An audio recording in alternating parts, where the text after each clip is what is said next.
Bonsoir à tous, bonne fête de Pâques. Voici les titres de votre journal. Les chrétiens du monde entier ont célébré ce dimanche la fête de Pâques, la plus grande fête chrétienne. Elle symbolise la résurrection du Christ, fondement de la foi chrétienne. Dans ce journal, nous verrons comment cette solennité a été célébrée au Burkina Faso et à Rome, en Italie. Le président du Faso veut que l'annexe de l'hôpital Yalgado Ouedraogo en chantier depuis 2010 soit fonctionnelle au plus tard en septembre 2016. Instruction donnée ce matin par Roch Marc-Christian Kaboré lors de la visite des travaux de construction de cette infrastructure sanitaire. Et puis, focus dans ce journal sur le financement de la Semaine nationale de la culture. Face aux difficultés de mobilisation des fonds, l'État a fait appel au privé, mais la question n'est pas pour autant résolue. Célébration de la fête de Pâques, des prières et des chants de gloire pour la résurrection du Christ ont retenti dans les temples et les églises évangéliques ce matin. Les prêches étaient focalisés sur l'importance et le sens de la résurrection de Jésus-Christ. Mokhtar Ouedraogo, Ruth Bini Ouattara. Aujourd'hui, c'est Pâques, l'une des plus importantes commémorations dans la grande famille chrétienne. La Pâque ou le jour anniversaire de la résurrection de Christ, le fondement de la foi chrétienne. À l'église des Assemblées de Dieu de Yamtenga, les fidèles ne se sont pas fait prier pour une commémoration tout en couleurs à travers des chants et danses de victoire. Christ est le sang divin, l'agneau de Dieu qui est descendu du ciel, qui n'a pas été mêlé au problème du péché de l'humanité, mais en lui quand même, il a porté nos péchés. Et il a été le sacrifice parfait. Peu importe la dénomination, chaque acteur intervenant au cours de cette journée se doit de lui donner un cachet particulier. Rappelons-nous qu'à l'occasion de Pâques, nous avons la pleine manifestation de l'amour de Dieu pour l'humanité.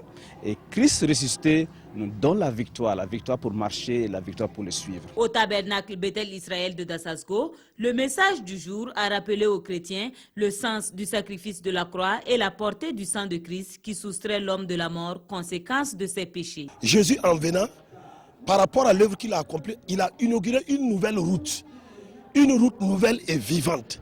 Et sur cette route-là, désormais, quiconque croit que Jésus-Christ est le Fils de Dieu est habilité, est autorisé, est permis de marcher sur cette route-là. Au-delà donc des festivités, Pâques est aussi une journée de prise de conscience et de proclamation triomphante. C'est avec les pensionnaires de la maison d'arrêt et de correction de Ouagadougou que le cardinal Philippe Ouedraogo a célébré la messe de Pâques ce matin. Il a invité tous les détenus à se réconcilier avec Dieu, avec eux-mêmes et surtout avec les autres. Paul David Bambara et Moukoun Dabiri. C'est la maison d'arrêt et de correction de Ouagadougou que le cardinal Philippe Ouedraogo a choisi pour célébrer la fête de Pâques. Aux détenus, le cardinal est venu livrer le message de Christ ressuscité. Une homélie axée sur la réconciliation et le pardon des cœurs. Pour ce faire, Philippe Ouedraogo a invité chaque pensionnaire à un engagement social au service de la justice et de la paix. Alors ne baissons jamais les bras à cause des difficultés. Alors que les détenus ne baissent jamais les bras, restons toujours dans l'espérance que tout a une fin et Dieu seul suffit et Dieu ne les abandonnera jamais. Pour leur part, les pensionnaires ont promis de changer l'image de la prison et d'en faire un lieu de repentance. Dans leur quête de changement, les détenus ont reçu la promesse du médiateur du Faso. Alima Deborah Traoré s'est engagée à plaider auprès des autorités compétentes pour mettre fin au surpeuplement carcéral.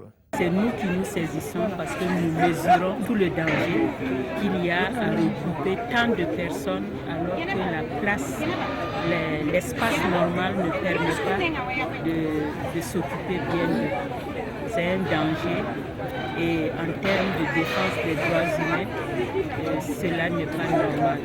Selon le directeur général de la MACO, certains prisonniers bénéficieront cette année de la grâce présidentielle. Autant de bonnes nouvelles qui ont fait jubiler les détenus. Et c'est un partage fraternel qui met fin à la fête de Pâques à la MACO. Grande était la joie des fidèles chrétiens hier dans les paroisses. Après 40 jours de pénitence, de prière et de partage, ils ont célébré la victoire de Jésus-Christ sur la mort à travers des messes.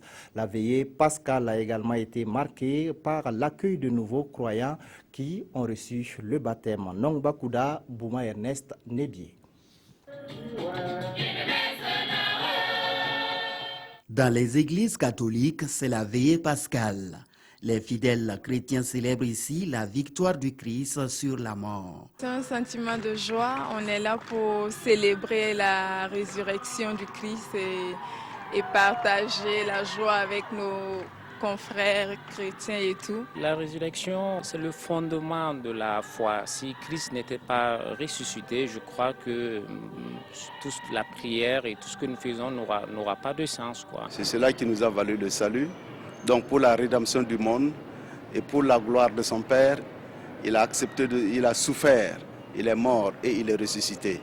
Alors c'est un événement majeur, c'est la raison profonde de notre foi. Et comme dit le Saint Paul, si le Christ n'est pas ressuscité, vaine est notre foi. Cette année, la fête de Pâques est célébrée dans un contexte difficile pour l'humanité. Le monde est en proie à l'insécurité, à la souffrance et à la violence. C'est pourquoi, au cours de cette célébration, le cardinal Philippe Ouédraogo, qui a présidé la messe à la cathédrale, a invité les fidèles chrétiens à être des artisans de la paix partout où ils se trouvent. D'abord le témoignage au niveau de la famille, du mariage de la famille. Vous savez que la famille, c'est l'avenir de l'humanité et de l'Église, c'est fondamental.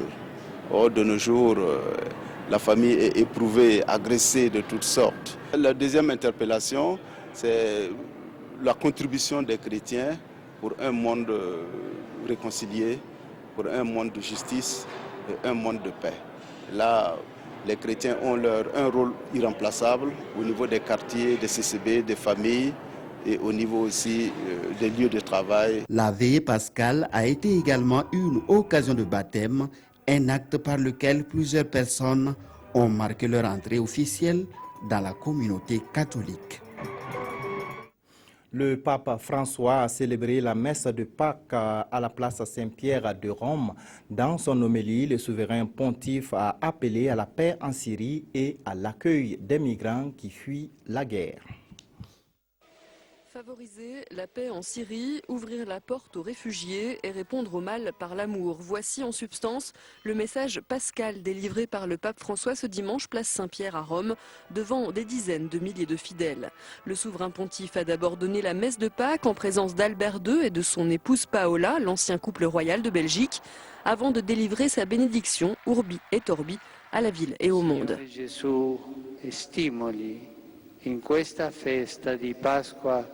Que le Seigneur Jésus, pendant cette fête de Pâques, nous rapproche des victimes du terrorisme, forme aveugle et atroce de violence qui n'en finit pas de répandre le sang d'innocents dans diverses parties du monde.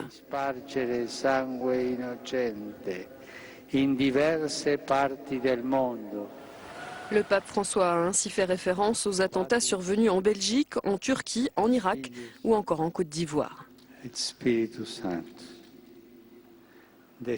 À Pâques, les catholiques célèbrent la résurrection du Christ après sa crucifixion. C'est le point d'orgue de la liturgie chrétienne.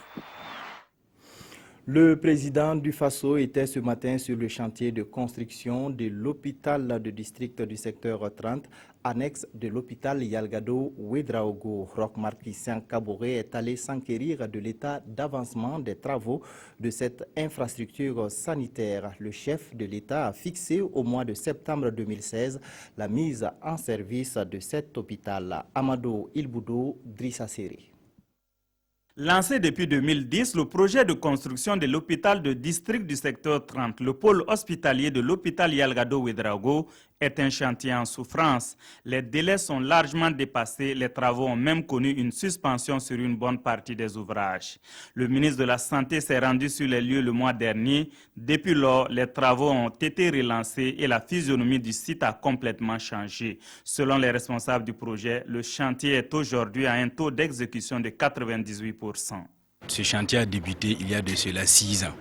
Et il n'est pas concevable que la population attende la fin des travaux pour se faire soigner et que du côté des entreprises, ça traîne. Cette visite de terrain a pour objectif de permettre au président du Faso de toucher du doigt les réalités du projet et de donner un coup d'accélérateur aux travaux. Des urgences médicales à la station de traitement, en passant par les blocs opératoires et les services comme l'ANAPAT et la réanimation, Rockmar Christian Kaboré a pu se faire une idée de l'évolution des travaux et de la diversité des services représentés. Le constat que nous faisons, c'est qu'il y a des travaux, notamment des travaux de connexion aussi bien avec la Sonavel, l'ONEA, qui ne sont pas encore faits. Il y a des pavages qui ne sont pas encore faits. Il y a également l'imagerie, le bâtiment de l'imagerie qui n'était pas prévu dans le financement. Mais la place est prévue et nous avons donné des instructions pour qu'au plus tard, fin mai, les travaux soient terminés. Au président du Faso, les responsables du projet ont exprimé des doléances, l'acquisition de matériel complémentaire, la réalisation d'une imagerie médicale, l'accès à l'eau et à l'électricité. Nous avons pris l'engagement de faire en sorte que les équipements, l'imagerie d'abord, le bâtiment de l'imagerie, nous puissions faire en sorte qu'il soit construit. Et également les équipements qui concernent les côtés maternels et infantiles, là également, nous avons pris l'engagement de rechercher les moyens avec les pays amis pour que nous puissions également procéder à ces équipements-là. L'entreprise Faso Bara s'engage à livrer l'ouvrage au plus tard le 31 mai 2016. L'équipementier, lui, demande un délai de 2 mois pour installer l'équipement déjà sur place. Pour le président du Faso, cet hôpital doit être impérativement fonctionnel en septembre 2016. Il promet revenir en fin avril pour apprécier l'état d'exécution des engagements pris par les uns et les autres. Les régions du centre-ouest et de la boucle du Mouroun ont le plus bas taux en matière d'allaitement maternel. Le taux d'allaitement exclusif dans ces deux régions est de 34% contre une moyenne nationale de 54%. L'ONG Live and Thrive a initié une caravane de presse dans ces deux régions. Objectif, permettre aux journalistes de constater les faits et à mener des actions de sensibilisation des populations sur les bienfaits de l'allaitement maternel. Issa Kafando, Zalissa Sanfo. Hôpital de l'Amitié, nous sommes à Koudougou. Un acte salvateur vient d'aider cette nouvelle mère à quitter rapidement la salle d'accouchement. La mise au sein, dès les premiers instants de vie de l'enfant. Cela lui aura permis d'expulser son placenta, nous confie cette sage-femme. Et ce n'est pas un cas isolé. Médecins et autres nutritionnistes sont unanimes. Il n'y a rien de mieux que de mettre son enfant au sein dès son premier cri. C'est le premier vaccin en fait de l'enfant parce qu'il contient beaucoup d'anticorps pour la protection de l'enfant. Il contient aussi des éléments nutritifs importants pour le développement de l'enfant. C'est un laxatif aussi. Malgré tous ces bienfaits, ils sont nombreux les enfants qui goûtent à tout, sauf au lait de leur mère dès leurs premiers instants de vie. Gavage, eau minérale, jus de fruits et autres mets sont récurrents. Dès l'hôpital, c'était de l'eau sucrée qu'il buvait jusqu'à satiété, car je n'avais vraiment pas de lait.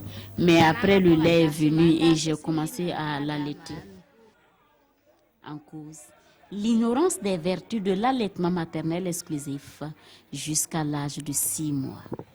Et l'ONG Live and Thrive a décidé de combattre le mal par la racine pour donner plus de chance aux enfants d'être nourris sainement. Médecins, agents communautaires, femmes enceintes et allaitantes sont sensibilisées. Et apparemment, chez certains, le message est déjà reçu. 5 sur 5. Moi, j'ai déjà appliqué ça avec mon enfant. Je ne donne pas l'eau. Donc, je sensibilise les femmes. Je présente mon enfant avec l'allaitement maternel. L'enfant gagne la santé.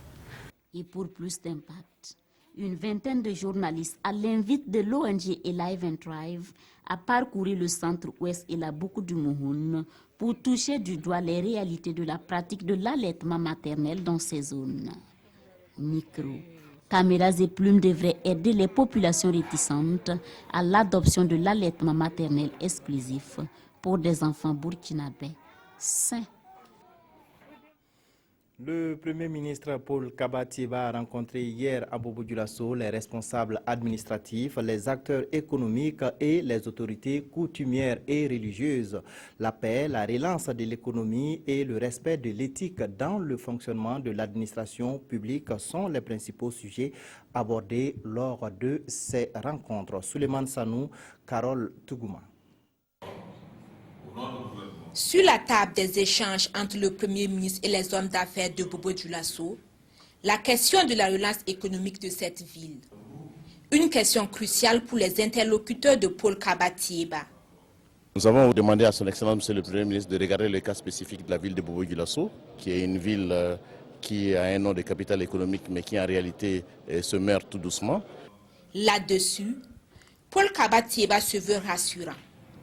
Booster l'économie est l'un des piliers de sa politique générale.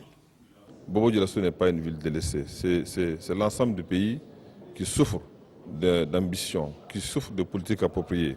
L'ambition du gouvernement, c'est de faciliter vraiment l'environnement des affaires pour que beaucoup d'entreprises se créent, aussi bien à Bobo-Dioulasso que dans les autres villes du pays, pour qu'on crée de la richesse.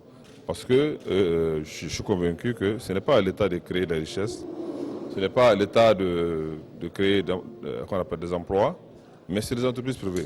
Pour que ces entreprises privées prospèrent, il faut un climat sain dans le monde des affaires.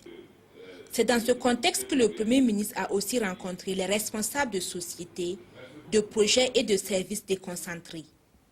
Tout en prenant acte de leur doléance, il les a invités à faire de la tolérance zéro en matière de malgouvernance et de lutte contre la corruption leur slogan. Une lutte pour laquelle il compte également sur l'accompagnement des autorités coutumières et religieuses. Autorités avec qui il a eu des échanges sur la culture et la cohésion sociale. Auparavant, Paul Kaba-Thiéba a rendu une visite de courtoisie au chef de canton de Bobo-Dioulasso. Le ministre du Commerce, de l'Industrie et de l'Artisanat a visité la Sofitex Bobo 3 et la Filsa, deux unités textiles implantées dans la ville d'Essia. Les capacités de production de ces unités et les difficultés qu'elles rencontrent ont été présentées au ministre Stéphane Sanou. Souleymane Sanou et Moumouni Baro pour le reportage. L'usine Sofitex Bobo 3, l'un des fleurons de l'industrie burkinabé. Elle est la plus moderne et la plus grande en termes de capacité d'égrenage, soit 500 tonnes de coton par jour. Pour maintenir cette usine dans la même dynamique de performance, le ministre de l'Industrie, du Commerce et de l'Artisanat est venu constater de visu les conditions de travail et également encourager le personnel à s'investir davantage. Beaucoup d'investissements se réalisent ici pour une question de performance et de modernisation. Pour une société qui a une vision prospective, c'est une société à encourager et à accompagner. Donc cette visite est une grande satisfaction pour nous. Une autre usine qui a attiré l'attention du ministre, la Filsa, filature du Sahel. Là, la transformation du coton est primaire, mais l'objectif du promoteur est d'aller plus loin, malgré quelques difficultés engendrées. À chaque fois qu'il y a des difficultés, il faut surtout bien voir qu'est-ce qu'on peut faire pour rebondir. Et c'est ce que nous avons fait. Aujourd'hui, vous avez pu voir que nous avons engagé une dynamique d'investissement qui va aller au-delà du milliard. Bon, c'est une façon de dire que nous sommes en train de laver notre visage.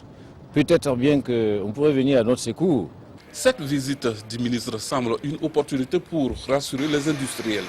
Il est prévu également durant la prochaine campagne de soutenir sur le plan financier les producteurs pour obtenir de meilleurs résultats. Ils sont jeunes et veulent créer leur propre entreprise. L'État leur vient en aide avec un soutien financier. Des jeunes entrepreneurs ont reçu ce 25 mars des chèques allant de 1 500 000 à 10 millions de francs CFA, de l'argent destiné à les accompagner dans la réalisation de leurs projets. La remise des chèques avec Issa Kafando et Claudine Bikaba. 10 jeunes sur 30 bénéficiaires reçoivent ici symboliquement des chèques allant de 1 500 000 à 5 millions de francs CFA en plus des attestations. Des fonds octroyés par le FAPE, le Fonds d'appui à la promotion de l'entreprise, une structure créée par l'État pour lutter contre le chômage des jeunes et contribuer à la réduction de la pauvreté. Vous savez qu'aujourd'hui, la question de l'emploi est une question qui est au centre des préoccupations du gouvernement et surtout l'emploi des jeunes. Je pense qu'à travers l'activité de ce matin, on permet d'apporter des réponses concrètes à cette question de l'emploi des jeunes. L'action est rendue possible grâce au financement de la Banque arabe pour le développement économique de l'Afrique, BADEA, un financement qui s'élève à 1,1 milliard de francs CFA. Nous recevons les demandes, il y en a qui demandent 1,5 million, ça c'est notre plancher. Et il y en a qui demandent 10 millions, il y en a qui demandent 5 millions. Nous examinons les dossiers, c'est des plans d'affaires que les promoteurs déposent au niveau du Fonds d'appui à la promotion de l'emploi avec un certain nombre de dossiers. Les critères sont bien définis. La première tranche de ce financement, estimée à 220 millions de nos francs, a permis de financer 61 promoteurs, dont 32 ont reçu une formation en méthodes et techniques simplifiées de la microfinance et en gestion de la dette. Le ministre en charge de la jeunesse a rappelé aux jeunes la nécessité du remboursement de ces prêts qui devra profiter à d'autres jeunes. Vous le savez, la culture burkinabé est à l'honneur depuis hier à Bobo-Dioulasso où nous retrouvons en direct Christine Koulibaly. Bonsoir Christine.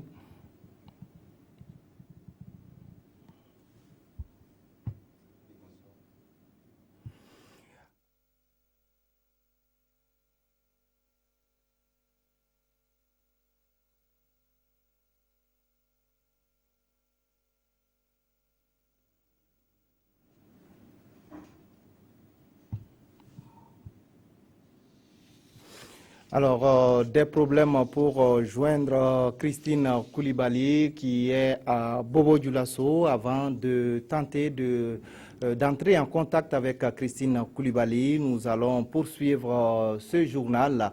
Une soirée pour magnifier l'amitié entre le Burkina Faso et le Japon. L'ambassadeur du Japon, l'ambassade du Japon, initiatrice de la cérémonie, veut ainsi renforcer davantage les liens politiques et culturels entre les deux pays. Le point avec Yacouba Gamené et Aimé Solange Guigma.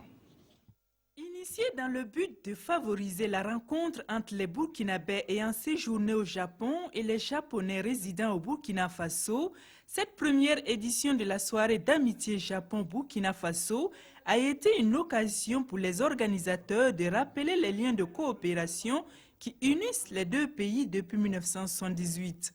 Entre le Japon et Burkina Faso sont les relations exemplaires.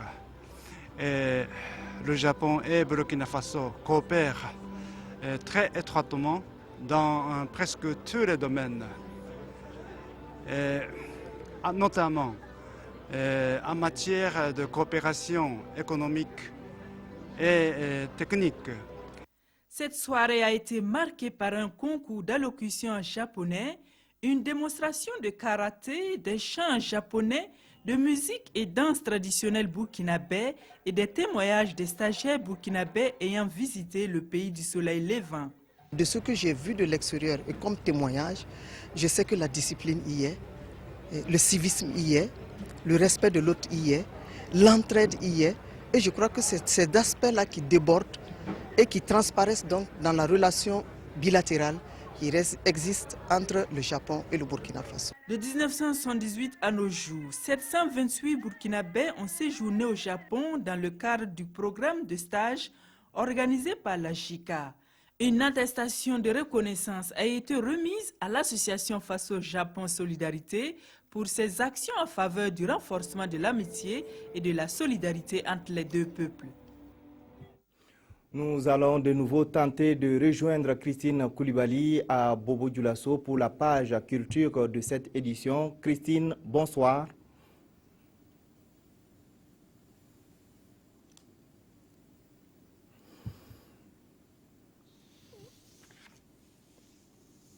Alors, on imagine que les compétitions ont commencé à Bobo-Dioulasso et que la compétition a pris réellement son envol.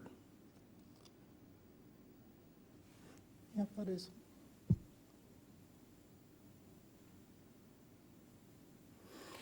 Des difficultés pour joindre Christine Koulibaly, des problèmes de son, vous le constatez avec nous. Nous allons poursuivre cette édition en restant toujours dans le domaine de la culture. 90% de la musique burkinabé sur les antennes des médias publics et privés, c'est une revendication de la Kora BF, la coalition pour la renaissance artistique au Burkina Faso. La Kora BF avait également l'assainissement du BBDA, le Bureau burkinabé du droit d'auteur et l'adoption du programme d'urgence de la musique burkinabé pour, dit-on, offrir plus d'opportunités aux artistes en matière de spectacle. Ce sont entre autres les points de réclamation de cette structure créée en octobre 2015. Paul David Bambara et Aruna Mari.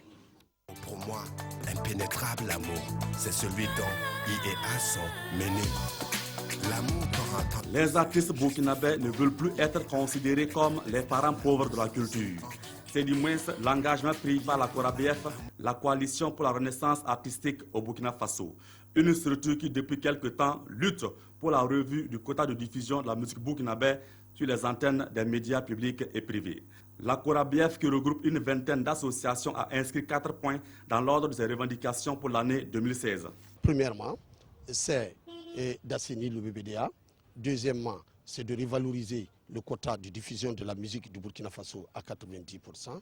Troisièmement, c'est de permettre au ministère de la Culture d'adopter le programme d'urgence de la musique qui peut offrir des opportunités de prestation, des opportunités de spectacle. La 4e mission, de refaire vivre tous les textes et règlements qui régissent au ministère de la Culture. Améliorer les conditions de vie de l'artiste, l'objectif est affiché et c'est dans les années 98 que le quota de 40% a été inscrit dans le cahier de charge des médias privés contre 60% pour les médias publics. Pour la coalition, il faut plus d'espace à la musique burkinabé. Non, c'est trop. C'est là où on ne peut pas jouer uniquement que la musique burkinabé. On doit jouer 50%. Je partage leur point de vue. On doit quand même promouvoir notre culture à travers les œuvres littéraires et artistiques. Ce regroupement dit avoir déjà rencontré le ministère en charge de la culture pour exposer le bien fondé de cette question de quota qui est déjà sur la table du CSC, le Conseil supérieur de la communication. Et du 5 et 6 avril prochain, les acteurs du domaine de la culture, sous convocation de l'instance de régulation, vont se retrouver à Ouagadougou afin de trouver une solution à cette équation. Ils sont donc appelés à faire de nouvelles propositions sur les modalités de promotion de la culture burkinabé dans les médias. La KORABF, pour sa part, nourrit l'espoir qu'une telle rencontre n'accouche pas d'une souris. En attendant de pouvoir entrer en contact avec Bobo-Dioulasso, nous parlons sport et je reçois Mamadi Wena pour la page sportive de cette édition. Bonsoir Mamadi. Bonsoir Abouakar. Alors les étalons ont joué hier et la rencontre s'est soldée par une victoire face à l'équipe ougandaise. Oui, évidemment Abouakar, les étalons qui ont reçu hier les Cranes de l'Ouganda au stade du Katout. C'est un match de la 3e journée des éliminatoires de la CAN 2017 et comme vous l'avez dit tantôt, les Burkinabés l'ont remporté par un score d'1-0 et on va revivre les moments clés de ce match avec Mokhtar Ouedraogo et Kalfa Ouattara. Dans cette rencontre au Coupéré qui opposait les étalons aux Cranes de l'Ouganda dans l'acte 1 au stade du 4 août. Une 3e journée qui a vu le soutien ô combien important du président Roch-Marc Christian Kaboré, venu soutenir le 11 national. Une première dans les annales dans un match qualificatif. Une autre première, le retour de Paolo Duarte à la tête des étalons. Dans cette opposition, la première période assez poussive est vite à oublier. 0-0 à la pause. La deuxième période voit des étalons plus entreprenants. À la 60e minute, Bertrand Traoré, dans un numéro qu'il a seul la maîtrise, se débarrasse de ses gardes du corps et trouve Jonathan Pitroipa. Le technicien des étalons réussit son crochet, mais il est abattu. L'arbitre indique le point de pénalty. Pitroipa transforme l'occasion. Les étalons l'emportent 1-0 et prennent la tête du groupe D. C'est avec beaucoup de fierté que nous avons assisté à la victoire des étalons aujourd'hui contre l'Ouganda. Je crois que c'est un match qui était très attendu au regard de notre position dans notre poule et cela nous donne de grands espoirs. Je voudrais d'abord remercier le peuple burkinabé pour sa présence massive de soutien à l'équipe nationale. Car je l'ai dit la dernière fois lorsque j'ai reçu les étalons, nous devons à tout moment soutenir nos ambassadeurs de manière à ce que le Burkina Faso puisse avancer très rapidement dans cette compétition. Reste l'acte 2 de cette confrontation qu'il faudra négocier le 29 mars prochain à Kampala. Alors, Mamadi Ouena, vous étiez au stade, vous avez suivi en direct ce match. Alors, quelle analyse vous faites de ce match, le premier depuis le retour de Paulo Duarte? Oui, Abouakar, ça a été un match difficile pour les étalons, surtout en première période, comme vient de le dire Kalfa Ouattara. Mais il fallait s'y attendre parce que l'Ouganda est venu à Ouagadougou en tant que leader de ce groupe D où joue le Burkina. Et quand on est leader, on veut confirmer et cette formation des Crunes de l'Ouganda qui n'a plus participé à une phase finale de CAN depuis 1978. 1978, cette équipe a même joué la finale et 1978, c'était la première participation du Burkina à une CAN. Et en ce moment, l'Ouganda jouait la finale. Et depuis 1978, l'Ouganda n'a plus participé à une phase finale de CAN. Vous voyez, depuis ce temps, ce pays cherche. Et maintenant, en venant à Ouagadougou en tant que leader, et il voulait venir chercher un résultat positif, un nul ou une victoire pour distancer les autres équipes du groupe. Heureusement que les étalons du Burkina, conduits par Paulo Duarte, qui est une équipe en reconstruction, c'était son premier match. Et cette formation a réussi à gagner, même si ça a été difficile. L'essentiel, c'était de gagner pour se relancer dans cette poule D et surtout pour pouvoir aller au Gabon en 2017. Justement, quelle est la configuration maintenant dans cette poule D où est logé le Burkina Faso? Actuellement, le Burkina, avec cette victoire sur l'Ouganda, est premier du groupe D avec 6 points et un goal différentiel de plus 2. Et l'Ouganda aussi a 6 points, plus 2, mais le Burkina est devant l'Ouganda à ces stades-ci de la compétition parce qu'il y a les points pris sur l'adversaire direct, qui est l'Ouganda, voilà, comme on en a battu, voilà, 1-0. Oui. Et donc le Burkina est premier et l'Ouganda est deuxième. Il y a aussi le Botswana qui revient. Le Botswana qui avait battu les étalons à Francistown lors de la deuxième journée, qui vient de battre les îles Comores cet après-midi même par un score de 2-1. Et le Botswana totalise maintenant 6 points comme le Burkina et l'Ouganda, mais ils ont une différence de but négative, ils ont -1 et ça fait que actuellement le Botswana est troisième et les îles Comores qui avaient réussi à battre le Botswana jeudi dernier et ont maintenant 3 points et les îles Comores sont dernières de ce groupe D. D'accord. Alors ça veut tout dire, ça veut dire que le match retour qui se joue mardi à Kampala est très très important pour la suite de la compétition. Oui, c'est un match très très important pour les Burkinabés parce que si les étalons arrivent à tenir au moins un match nul, ça veut dire que les étalons vont rester premiers de cette poule D en attendant les prochaines journées. Et je crois que les étalons sont capables de le faire, mais il faut montrer un autre visage. Un visage plus conquérant, plus combatif et donner plus d'intensité dans le jeu que ce qu'on a vu à Ouagadougou hier au stade du 4 août. Et je crois que Paulo Duarte qui vous avez vu que la seconde période était meilleure, donc je crois qu'en Ouganda aussi, ils vont essayer d'être meilleurs que ce qu'on a vu. Et on se rappelle qu'en 2004, les étalons, lors des éliminatoires de la Coupe du Monde Allemagne 2006, avaient battu ces mêmes Crunes à Ouaga 2-0, dans des conditions difficile. C'est vrai que le score n'est pas le même, mais c'était aussi difficile. Et le match retour en Ouganda s'est soldé par un score de 2 buts partout.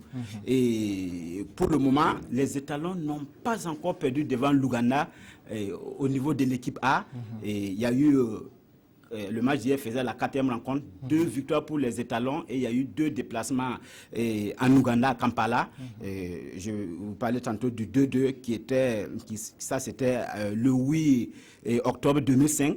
Et en match amical le 29 septembre 2006, les étalons sont allés faire 0-0 à Kampala devant ces mêmes Ougandais. Donc on peut croire à un résultat positif mardi prochain et le match c'est bien à 16h temps universel, temps universel je le disais tantôt, et 19h heure locale à Kampala. En tout cas, une victoire des étalons, c'est tout le mal qu'on leur souhaite. On va tenter d'entrer de nouveau en contact avec Bobo pour la page culturelle de cette édition. Bonsoir à Christine Koulibaly. Bonsoir Baka Sagnon, bonsoir aux téléspectateurs. Alors, nous sommes au 2e jour de ce grand rendez-vous culturel et on imagine que la compétition a pris son envol. Effectivement, hier, juste après la cérémonie d'ouverture, les compétitions ont démarré avec les adultes. Aujourd'hui, certaines activités phares comme la foire artisanale et commerciale et le village des communautés ont ouvert leurs portes. Et après les adultes, hier soir, donc, les jeunes sont entrés en compétition cet après-midi à la Maison de la Culture Monseigneur Anselme Titiama où nous nous trouvons. Justement, les prestations dans la catégorie art du spectacle ont commencé. Ils attendent l'heure de la vérité, la pression monte. Confiant une leçon, le Grand Prix national des arts et des lettres catégorie vedette de la chanson traditionnelle va cette année au Naouri. Bon, ce qu'on a préparé, c'est le show. Ce qu'on a à montrer, notre culture là, qu'on va montrer aux gens. Sur scène, Kwaku et ses amis ne tremblent pas. Chacun assure au mieux son rôle dans une maison de la culture qui affiche salle comble.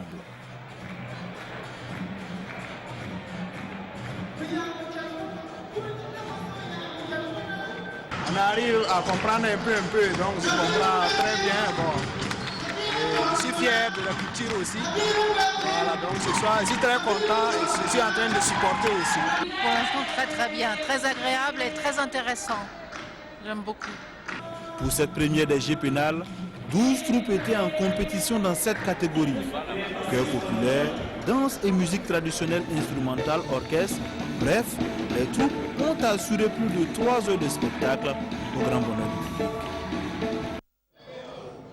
Voilà Christine Koulibaly, la réalisation va plus vite que nous. Alors c'était un reportage de Frédéric Etienne Bassenga sur la prestation dans la catégorie art du spectacle dans la poule adulte. Alors on a vu hier la cérémonie d'ouverture, c'était une cérémonie riche en couleurs et en sons, mais à côté de l'officiel, il y avait également des choses intéressantes.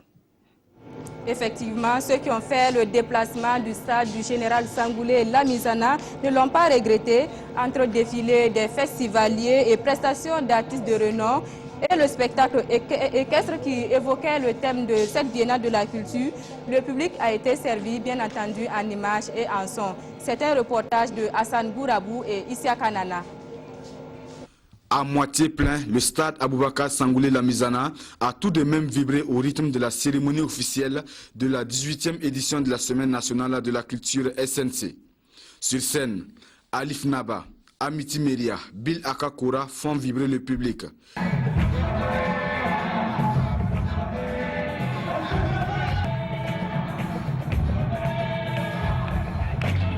Il fallait aussi compter avec les festivaliers. Chaque troupe a donné à voir un avant-goût de son talent.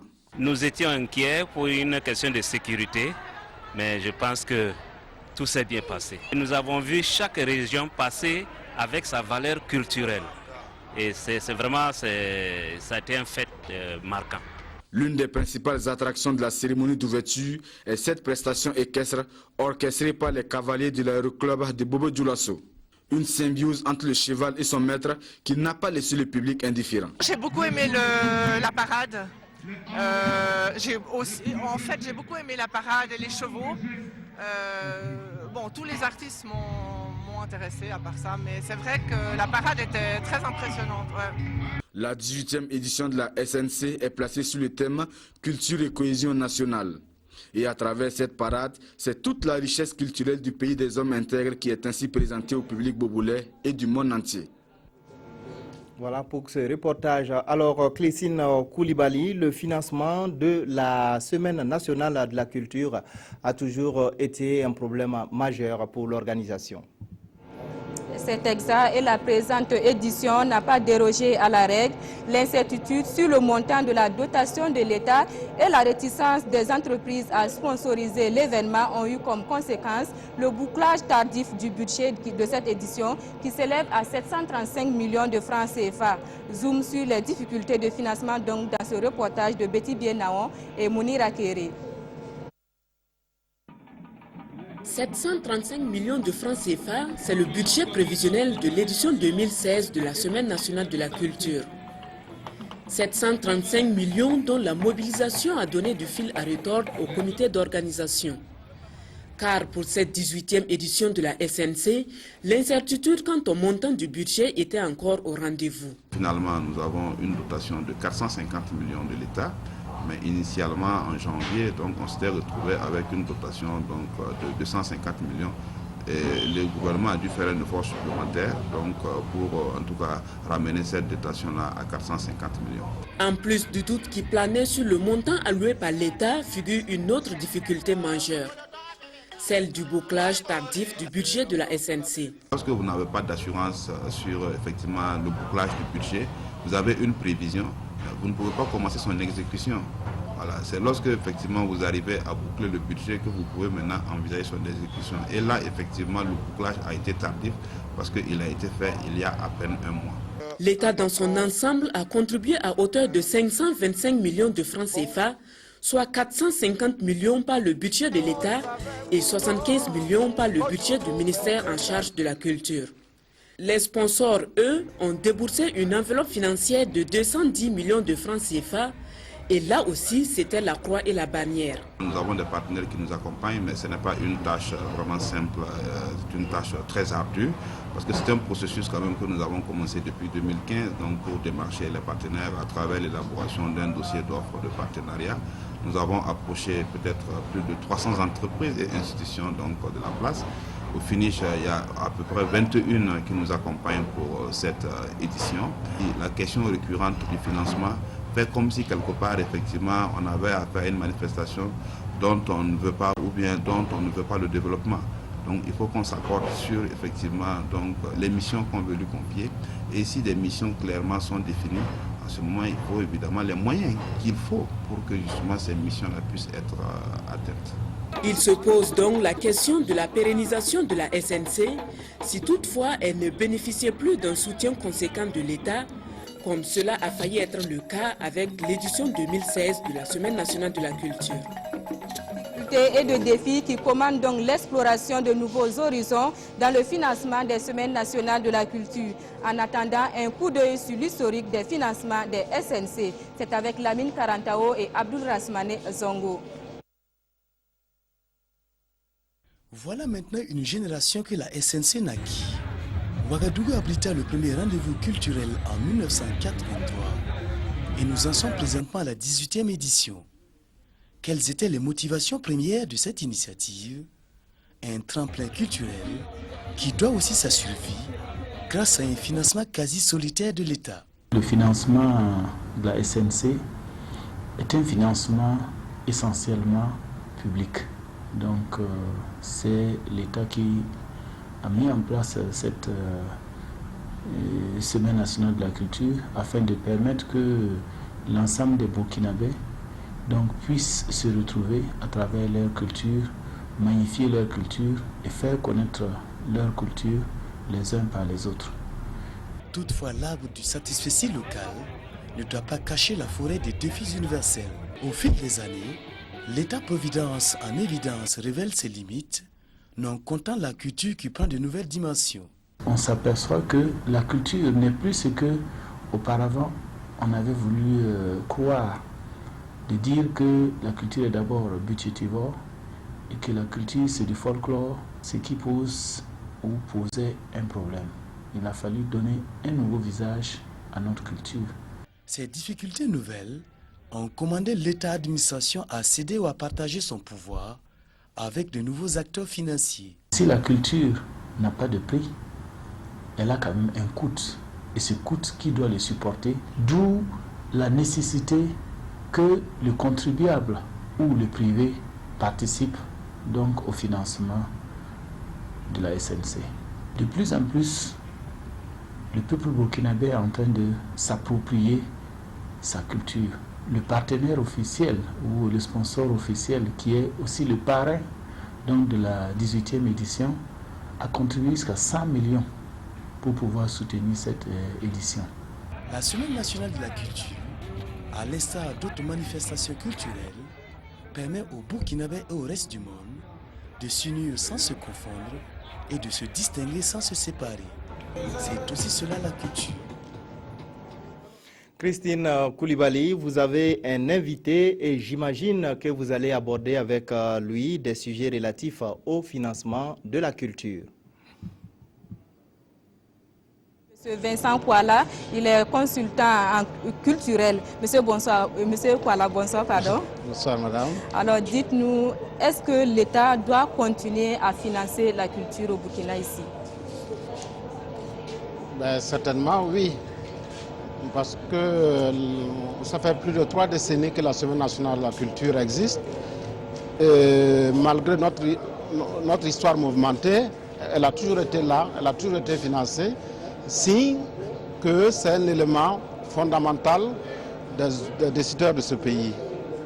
Donc, à ce sens, elle mérite d'être financée parce que la culture est un champ de souveraineté. Et en tant que champ de souveraineté, les États doivent financer ce champ. Mais alors, chaque année, l'État peine à trouver les fonds nécessaires pour les mettre à la disposition de la Semaine nationale de la culture. Cette année, ça a été le cas, ça a été dit dans les reportages. Est-ce qu'il ne faut pas explorer, comme je l'ai dit tantôt, d'autres horizons de financement de la culture? Je vous ferai remarquer, outre la culture, de nombreux domaines peinent à trouver de l'argent pour leur financement de leurs activités.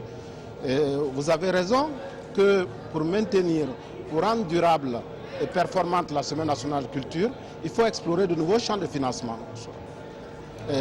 En interrogeant en quoi la Semaine nationale de la culture répond aux attentes des populations en termes de consommation, en termes d'impact direct sur leur vie, leur emploi, mais quel est l'impact direct aussi sur les industries culturelles et créatives. Alors, pour cette SNC, pour les autres SNC, il y a certaines activités qui sont payantes. Est-ce que le fait de payer ne joue pas sur la qualité de la fête en fin de compte? Non, nullement. Au contraire, la fête, cette fête, pour y accéder, les gens payent à peine 300 ou 500. Ce n'est pas le coût d'une manifestation comme la Semaine nationale de la culture, où il y a une offre importante pour les spectateurs qui rentrent dans une salle.